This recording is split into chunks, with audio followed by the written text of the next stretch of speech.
মানে কীরকম রেডি করা, মানে কড়াইয়ে পেঁয়াজ দিলাম, রসুন দিলাম, টমেটো একটা দিলাম, কাঁচা লঙ্কা, শুকনো লঙ্কা, সর্ষে ফোড়ন, শুটকি আর শীতল একলগে মিক্স করে লাউয়ের ডাঁটা ওটা দিয়ে টমেটো দিয়ে পুরল টোরল দিয়ে পেঁপে দিয়ে কম আছিল ওদিকে একটু 2টা শীতলও অ্যাড করলাম।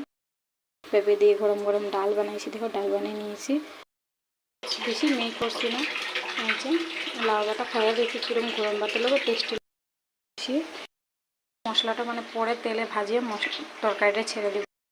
এটা ভাজিয়ে নিলাম, রসুন, পেঁয়াজ, কাঁচা লঙ্কা, তারপর এটার মধ্যে ছেড়ে দেব। খালি অল্প মানে করবো, তাই খুব একটা ভালোবাসে না আমার বর। আর অ্যাকচুয়ালি আমার বর সব কিছুই খায়, কোনো মেজাজ নাই। কালারটা কাঁচা লঙ্কা তো, তাই কালারটা খুব একটা ভালো সুন্দর দেখায় না, কিন্তু খাইতে অনেক ভালো লাগবে।